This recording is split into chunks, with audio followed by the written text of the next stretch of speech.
Oh, back on, back on.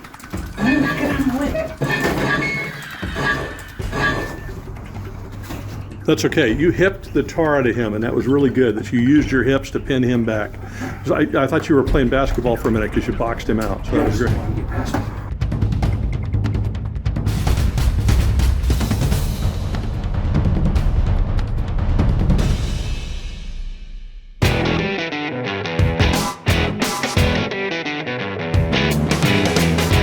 Hi, I'm Joel Persinger. I'm the Gun Guy. Thank you very much for all of your support of GunGuyTV. Before I talk about the fact that it is Dan O'Kelly time, I do want to remind you that I am transitioning and have transitioned from my focus on YouTube to my focus on Rumble and X.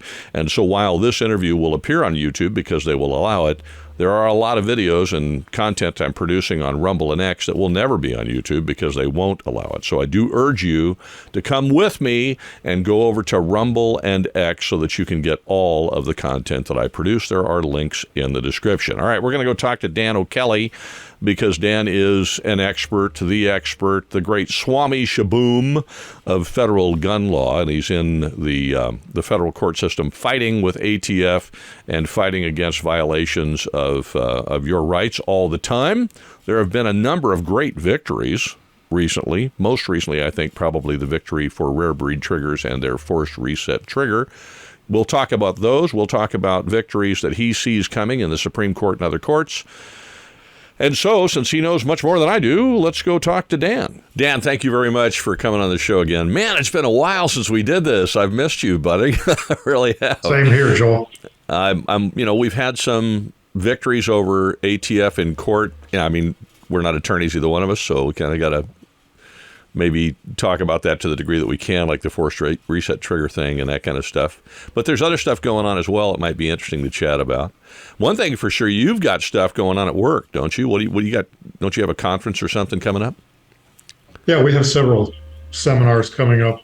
Next month, we're going to be at Salinas, California Police Department. There are still seats open. If anybody cares to join us there, that, of course, is one of our firearm technology and specialist training seminars. And then we have a neat one coming up in October at the Franklin Armory Firearm Manufacturing Facility.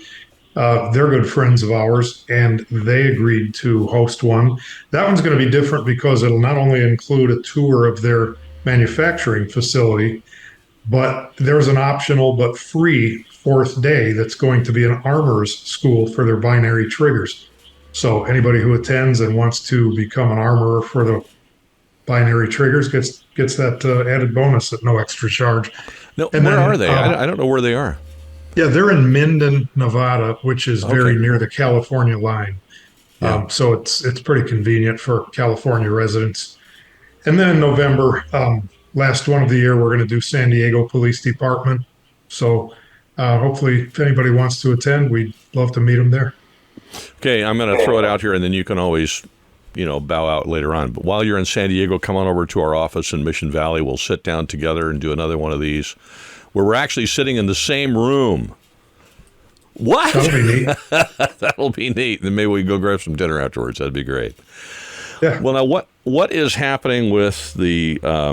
Well, first, I guess we can talk about the fact that the forced reset trigger is now not banned by ATF because ATF's rule got tossed by the court, unless something's changed in the meantime. That's the last time I had a chance to look at it. Are we still in that spot? Yeah, we are. In the Fifth Circuit, Judge O'Connor, what has it been now, a week or two, he vacated that case, which is rare. I mean, he didn't just rule in Rare Breed's favor to the effect that forced reset triggers are not machine guns. He actually vacated the case, threw it out. He gave what's called a summary judgment, also very rare, said basically, and again, how many times do we have to say this? I'm not an attorney, but my understanding is in a summary judgment, the judge is basically saying, hey, there's not even enough facts here to support the allegation. So, they just toss it. His basis for doing that was because ATF has violated the Administrative Procedures Act again by acting outside their bounds. he looked at the facts, thankfully, and said, no, these things don't satisfy the definition of a machine gun because the sad thing is, since day one, ATF has said, it's all about what the shooter's finger does. Well, no, it's not. The definition of a machine gun, as we all know, says that the gun has to fire more than one shot by a single function of the trigger. It's all about what the trigger does, right? And we've been to court on this in Orlando, in New York, in Fort Worth, Texas. I testified in every one of those to the facts of how the thing actually works. And then ATF would get up on the stand and talk about what the shooter's finger does, as though that has something to do with it. In Fort Worth last year, I actually called out their expert that they put on the stand. I said under oath that their expert is either trying to intentionally mislead the court or he has no idea what he's talking about, because it's just total falsehoods what he was testifying to. And I'm glad Judge O'Connor, used the facts and ruled in favor of justice. Yeah, me too. I want to clarify a couple of things, though, because that you just said, because I know I can see the comments already. And again, Dan and I, neither one of us are attorneys, although we're around them all the time. So to some degree, some minor knowledge we might get it through osmosis. Okay. One of the things that we get through osmosis is this case was tossed because of the fact that an administrative agency, ATF, went around Congress and tried to use the Administrative Procedures Act in a way it wasn't designed to use. As a matter of fact, they kind of avoided it altogether. And so they just made up a rule. Why is it important to recognize that? Because if you're in a state, like I'm in California, where force reset triggers are not legal, as far as I know, kind of like binary triggers are not legal here, that is still the case, because what was not decided was, the judge didn't say, if Congress bans force reset triggers, that's unconstitutional. That is not what happened here. And so that's not the problem. The problem was that the IRS went around Congress to ban them. So Congress could still, if they wanted to, ban force reset triggers. I think they've got exactly 3 chances of doing that: slim chance, fat chance, and no chance at all, because you'd have to get it through the House, and then that's not going to happen. And the Senate certainly would probably pass it, and Biden would sign it, but you got to get it through the House, and the House isn't going to pass that. So that's the whole point, is we can't have the executive branch using administrative agencies to try to bypass Congress for the purpose of doing these things when they know they can't get Congress to do it. Congress has the power to do it. If Congress were to one day ban forced reset triggers, and the president at the time would sign that into law, then we'd go back to court and say, no, that ban is unconstitutional because it's a violation of the Second Amendment. And then if it happened that a federal judge tossed it or the Supreme Court ruled in our favor, then nationwide it would not be an issue. In the meantime, all that's happened is the ATF cannot just pell-mell whatever they want decide that this is the case, which is what they did. And so if you're in a state where those triggers are legal, then guess what? You're legal now. If you're in a state where the state law makes them illegal, you're still in a state where the state law makes them illegal. And I don't know how many of those are. But I want to clarify that before I get all the texts and emails and Dan gets all the questions. In California, as far as I know, those are still, unfortunately, illegal to possess. But that's a state law, and that is going to be in court too if it isn't already.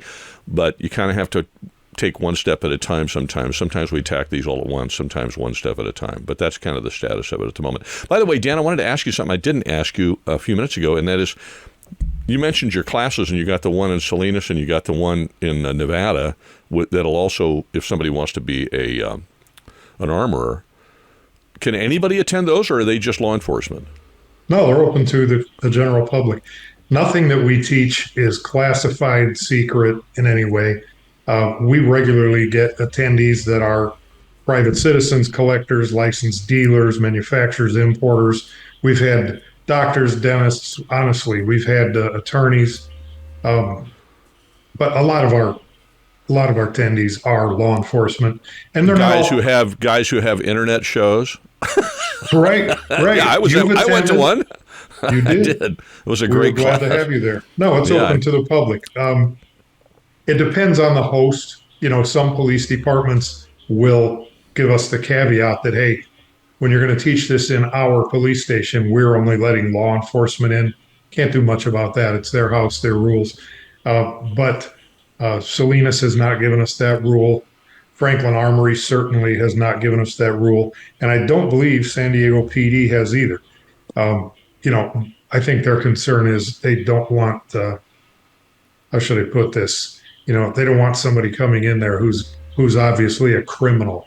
So, So I shouldn't gang attend. members or somebody wearing, No, I just whatever. said so I shouldn't attend.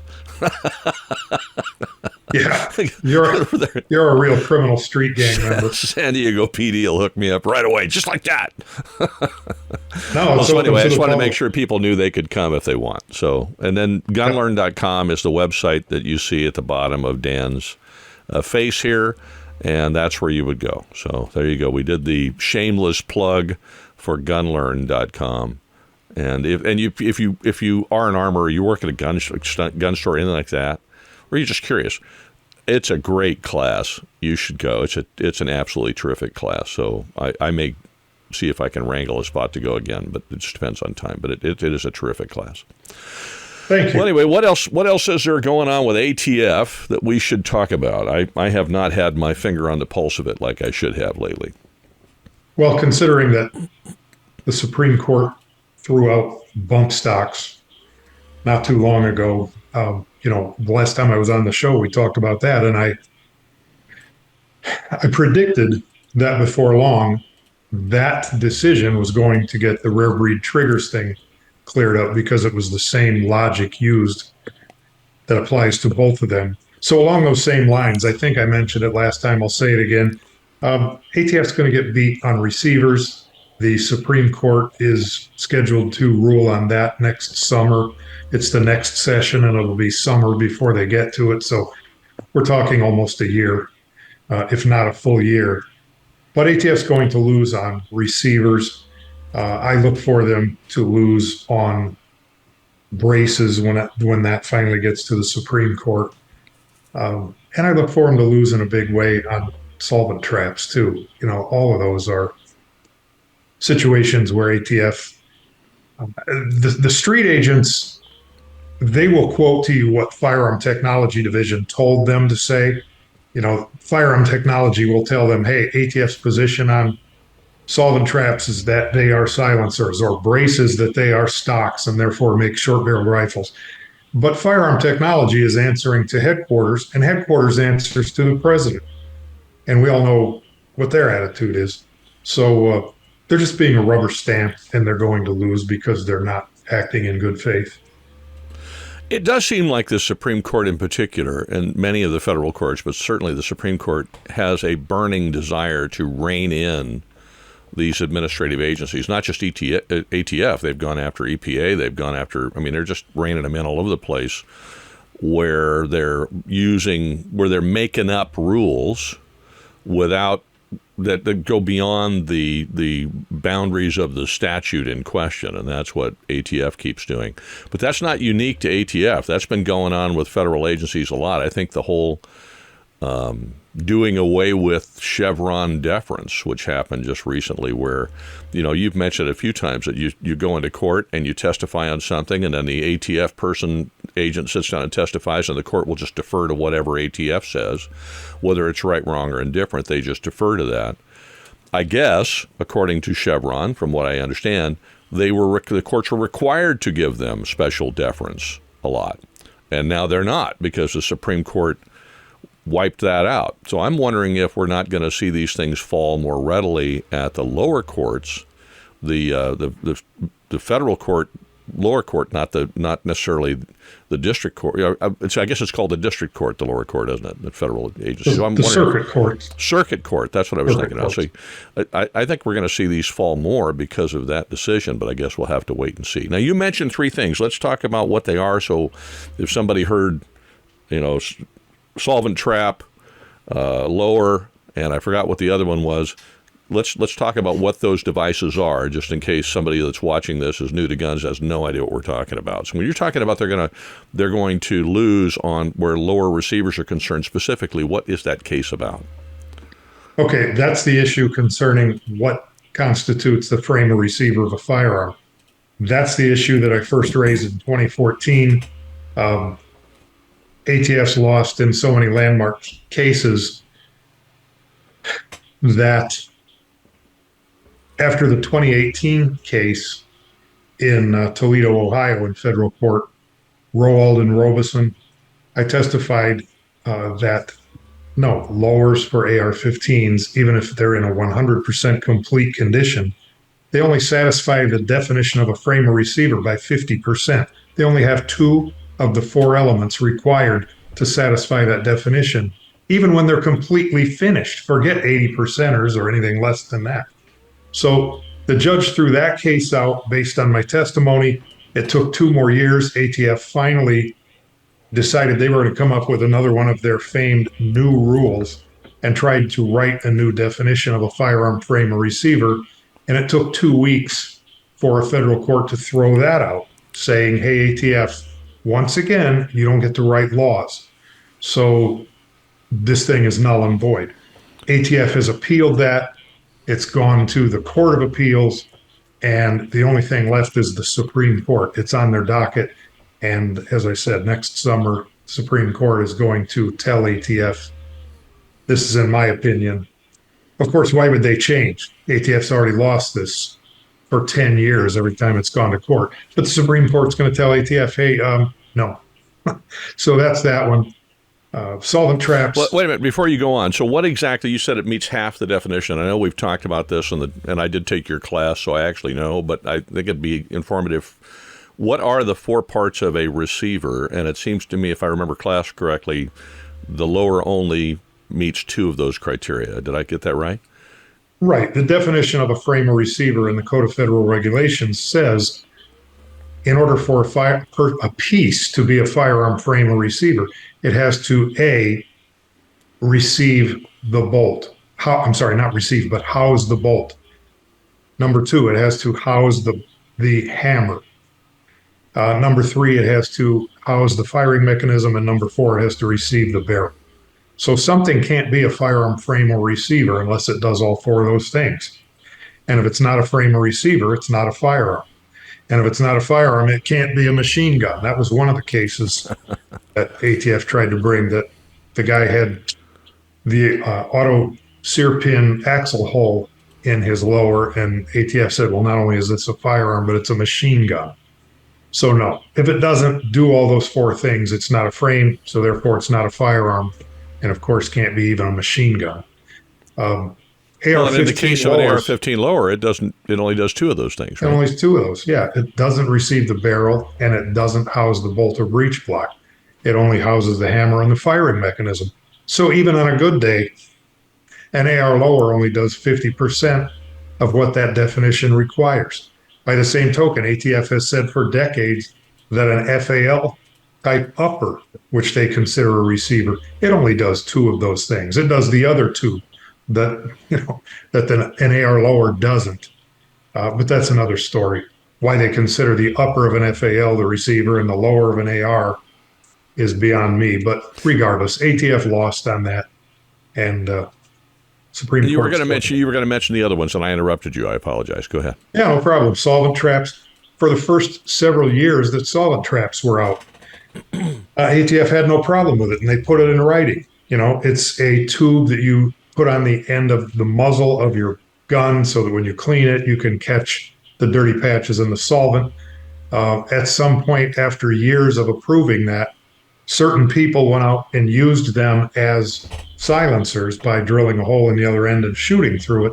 So ATF then had the knee-jerk reaction to start calling all solvent traps silencers. And they used a giant leap in logic in court on all of those. I've had a number of those cases, and they'll say in every one of those cases, well, number one, it has the same features as a firearm muffler or silencer. And my response every time is, well, so does the muffler on your motorcycle, your lawnmower, your chainsaw, whatever, all mufflers have the same features, whether it's a muffler for a gun or a muffler for an internal combustion engine. Number two, they say, well, it has gray residue in it. ATF never even analyzes this residue. Say, well, so does the muffler on my lawnmower, it has gray residue in it. Number three, they always say, well, when in fact we fired through it, it did diminish the report of a firearm. Well, no kidding. If you go take the lawnmower off your lawnmower and put it on a gun and shoot through it, it'll diminish the report. But that's not what it was for.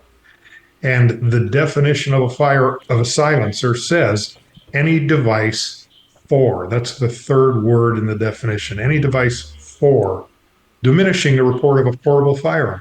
So if it's not for that, it's not a silencer. It doesn't matter if it will do that or if it can do that. Was it made for doing that? And until ATF can prove intent by the maker, the seller, or the possessor to use it for that, the fact that it can conceivably do that has nothing to do with the law. Well, I mean, for that matter, I can hold a great big pillow in front of my handgun. It'll diminish the report, but it wasn't meant to do that. Right. So you're right. That's sort of absurd. All right. What was the last one? Those are two. What's the other one? Well, there was the arm braces. Oh, there you go. ATF's already been enjoined on that a few times, and that one's waiting for. Well, that one is in the position that ATF has lost. And unless they appeal, it's over with. ATF has until September 11th of all dates to file an appeal in the Court of Appeals on that. And if they're smart and they're tired of being embarrassed, they won't file that appeal. But I'm willing to bet that they will appeal it because their attorneys are on salary. They don't care what the law says. And the White House is telling them guns are bad, go after guns. So I believe that ATF's going to file that appeal before September 11th, and then that's going to have to follow the same procedure. Go to the Court of Appeals, go to the Supreme Court. But ATF's going to lose because just like with bump stocks, just like with solvent traps, for the first number of years that braces were out, what did ATF say about them, Joel? That they're okay. They said they were illegal, right? And people bought them by the bazillions as a result, right? And they haven't changed overnight. No. So how they automatically became illegal overnight just because the president told them to make it so doesn't work that way. Well, and this is good news, I think, not just for gun owners, but just for Americans in general, because the way our government is built is Congress makes laws, and the executive branch enforces and applies them. And then the judicial branch reviews what the laws say to make sure that they're in line with the Constitution, or what the executive branch is doing with those laws to make sure that they're in line with the laws Congress passed and the Constitution. One branch, the judicial branch, doesn't get to say, well, I don't like the fact that this law is written this way, so we're going to rewrite it, and then that's the way it is, because they don't make laws. The Congress doesn't get to say, well, we don't like the way the executive branch is or is not enforcing the laws we wrote, so we're going to go out and enforce them. And the executive branch does not get to say, well, I can't seem to talk Congress into making this law I want, so I'll just talk to one of my administrative agencies and get them to do it. That's not how our government was designed to work, and I'm very encouraged to see the courts fixing that, because we've suffered under that for a really, really long time. It's getting to the point where it's absurd. Of course, it's, some of us are busy fighting that all the time. So I guess there's a little job security. I don't make a living on GunGuyTV, but I guess there's a little job security for some of us doing that. And I think that fight's not going away. I think we're going to be fighting those for a long time. But at least to see that the pendulum is moving in the right direction is very, very encouraging to me. And that's what I'm seeing. I don't know. Are you seeing similar things? Are you seeing different things? Where do you think we're headed with this? Well, I see the same thing. I've seen for years a habit by these firearm enforcement officers, as they're called, that work for ATF's Firearm and Ammunition Technology Division. I've sat across from them in court for years and watched them knowingly give false information under testimony, under oath, testify that, yes, An AR-15 lower is a firearm because it does satisfy the definition. I've seen them give testimony that, yes, a solvent trap is XYZ. Testimony that a bump stock is a machine gun. A forced reset trigger is a machine gun. I would challenge the courts. I mean, that FEO cannot be telling the truth if I'm telling the truth. If he's telling the truth, I must be lying. If I'm telling the truth, he must be lying. And lying under oath is illegal. It's perjury. I would challenge the judges once they get these two opposing experts, supposed experts, testifying to engineering facts, and they're 180 degrees different from each other. I would suggest that the judge figures out which one is giving wrong information purposely and charge him with perjury. That'll put a stop to this stuff. But do you think that even with the absence of the requirement under Chevron for judges to defer to the expert from the federal agency, that now that that's gone, do you think that these agencies will be less inclined to make crap up and just publish these rules, or are they just going to keep on doing it because, as you say, their attorneys get paid by the hour or on salary, and it doesn't matter, and they'll just throw the crap up against the wall and see what sticks? I mean, what do we see happening in the future with that? I anticipate seeing them continuing to throw it against the wall and see if it sticks, because there's nothing to lose. Nobody ever sanctions them when they go in there and tell you, yeah, an AR-15 lower houses the bolt and receives the barrel. Afraid not.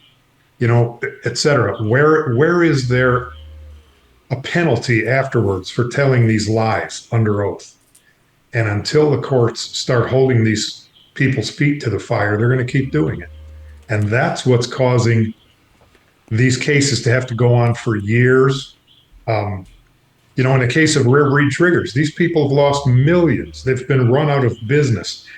People like you and me who owned rare breed triggers have had ATF come to their house and take them away from them, have received letters in the mail that, hey, if you don't turn it in, we're going to prosecute you. And even if you do turn it in, we can still prosecute you if we want to. And for what? For something that's not even illegal, and is clearly not illegal because it fires one shot by a single function of the trigger, which can mechanically be proven to anybody. So, well, and which was legal when it was purchased. I mean, how many people, including yourself? Now, I've never had a bump stock, and I never bought a rare breed trigger because I live in California, and I'd have to leave it in Arizona and wouldn't get to use it very much. But people bought those when they were legal products to buy, when ATF said they were legal, hundreds of thousands of them, millions of them perhaps, I don't know how many. But I didn't have a bump stock. I know several people in other states who had them and had to turn them in because they didn't want to, or prove that they destroyed them because they didn't want to go to jail. The same thing with the forced reset triggers.